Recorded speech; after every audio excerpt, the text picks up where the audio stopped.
కీర్తనల గ్రంథము 27వ అధ్యాయము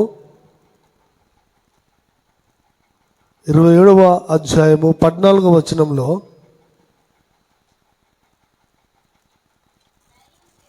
ధైర్యము తెచ్చుకొని నీ హృదయమును నిబ్బరముగా నుంచుకొనుము, యెహోవా కొరకు కనిపెట్టుకొని ఉండుము. కనుక ఇక్కడ మనం ఏం చేయాలట? ఏమంటున్నాడు దేవుడు? యెహోవా కొరకు కనిపెట్టుకొని ఉండుము. కనిపెట్టుకోవడం అంటే నిరీక్షించడమే. అందుకని కనిపెట్టాలి. చాలామంది కనిపెట్టరు. ఏం చేయాలట? కనిపెట్టాలి. ఇది ఓకేనా కాదా, చేయాలా వద్దా. అందుకని నేను బాగా కనిపెడతా అంట, బాగా నిరీక్షిస్తా అంట. ఎందుకంటే ఒక పని చేయాలంటే మనం ఏం చేయాలంట? కనిపెట్టాలి.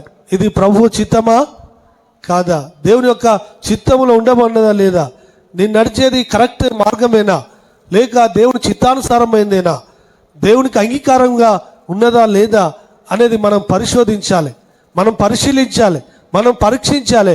అవసరమైతే మనం కనిపెట్టాలి. హల్లెలూయా. కనిపెట్టడం అంటే పరిశోధించడం. ఒక వస్తువును మనం తయారు చేయడానికి కనిపెట్టడం. అందుకని చాలామంది కూడా కార్లు నడిపే వాళ్ళు అందుకని కొత్త ఐటమ్స్, కొత్త పరికరాలను కూడా కనిపెడతారు. మొన్న చిన్న బాలుడే ఏదో తయారు చేసిండు.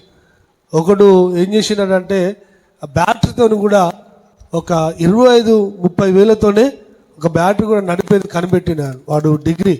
ఒకవేళ నాకు ఇంకా ఉన్నట్లయితే ఇంకా నేను కనిపెడతా. అంటే ముందర కూర్చోవచ్చు, వెనుక కూర్చోవచ్చు. ఒక్కొక్క టాలెంట్ అంటే కనిపెట్టడం.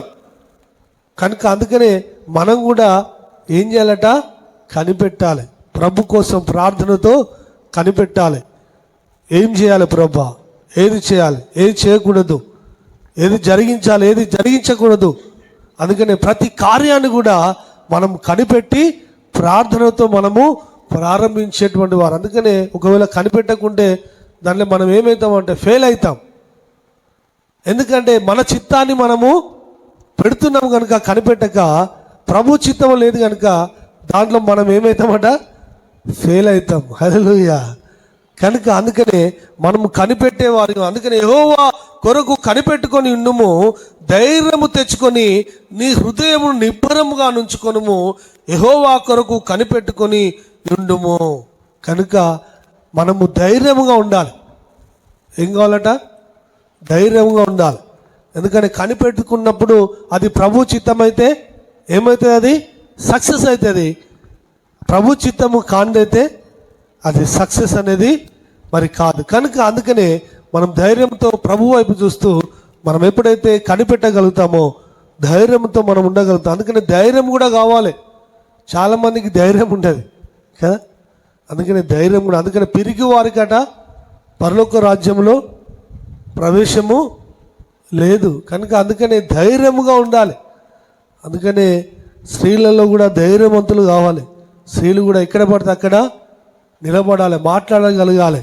కనుక మొన్న అమ్మగారు కూడా వచ్చి కదా, ఆమె స్త్రీయే కానీ ఒక హైదరాబాద్ ప్రాంతం నుండి కూడా మరి ఇక్కడ దాకా వచ్చి మరి ప్రభు యొక్క పరిచర్యను మరి కొనసాగించడంలో ఆమె వెనుకడుగు తీయక మరి ధైర్యముతో మరి ముందుకు వచ్చినట్లుగా మనం చూస్తున్నాం. హల్లెలూయా. కనుక మనము కనిపెట్టే వారిగా మనం ఉండాలి. యెహోవా కొరకు కనిపెట్టుకొని ఉండుము, ధైర్యము తెచ్చుకొని నీ హృదయము నిబ్బరము చేసుకొనుము. కనుక ఒకవేళ దేవుడు ధైర్యంగా ఉండమంటున్నాడు. ఒకవేళ అవుతుందో కాదో, ఒకవేళ జరుగుతుందో జరగదో, మరి అవుతుందా కాదా అనేటువంటి విషయాన్ని ఒకవేళ నువ్వు ఆలోచిస్తున్నామో, ఈరోజు నువ్వు ధైర్యముగా మరి ఉండమని దేవుడు ఈ మధ్యకాల సమయంలో దేవుడు మాట్లాడుచున్నాడు. ఏమని మాట్లాడుచున్నాడు? ధైర్యముగా మరి ఉండు బిడ్డ. ఏ విషయంలో నువ్వు వేదన పడుచున్నావో, ఏ విషయంలో నువ్వు బాధపడుచున్నావో, ఏ విషయంలో నువ్వు కనిపెడుచున్నావో దాన్ని బట్టి నువ్వు ధైర్యముగా ఉండమని దేవుడు ఈ మధ్యకాల సమయంలో దేవుడు మాట్లాడుచున్నాడు. కనుక అందుకనే ధైర్యం కోల్పోవద్దు. ఎప్పుడు కూడా మనం ధైర్యం కోల్పోదు, కానీ ధైర్యముతో మనము ఉండాలి. ధైర్యముతో మనం ఉన్నప్పుడు దేవుడు ఖచ్చితంగా ఆ కార్యాన్ని దేవుడు మన ఎడల ఏం చేస్తాడట? ఆయన ఏం చేస్తాడు? మన కార్యసిద్ధిని మరి కలిగిస్తాడు. అందుకని ఇక్కడ దేవుడు భీకర ధ్వని గల మార్గమునందు నన్ను స్నేహించిన నా ప్రియుడవు నీవు. భీకర ధ్వని గల మార్గమునందు నన్ను స్నేహించిన నా ప్రియుడవు నీవు. కలనైన మరువను నీవు నడిపిన మార్గం, క్షణమైన విడువను నీతో సావాసం. కలనైన మరువను నీవు నడిపిన మార్గం, క్షణమైన విడువను నీతో సావాసం. ఆరాజుడా యేసయ్యా, నీతో నా అనుబంధం మాధుర్యమే. ఆరాజుడా యేసయ్యా, నీతో నా అనుబంధం మాధుర్యమే. నీతో నా జీవితం సంతోషమే. నీతో నా అనుబంధం మాధుర్యమే. హల్లెలూయా. ఎందుకంటే ఖచ్చితంగా నా మార్గంలో దేవుడు నన్ను మంచే చేస్తాడు అనేటువంటి ఒక నిరీక్షణ కలిగినటువంటి ధైర్యముతో మనం ఉండాలి. హల్లెలూయా. దేవుడు మంచి చేస్తాడు, కానీ ఎప్పుడు కూడా మరి చెడు చేయడు. కనుక మనం నడిచేటువంటి మార్గంలో ధైర్యంతో ప్రభు వైపు కనిపెట్టినప్పుడు అద్భుతంగా మరి దాని దేవుని యొక్క కార్యాన్ని దేవుడు నెరవేర్చేటువంటి దేవుడే ఉన్నాడు.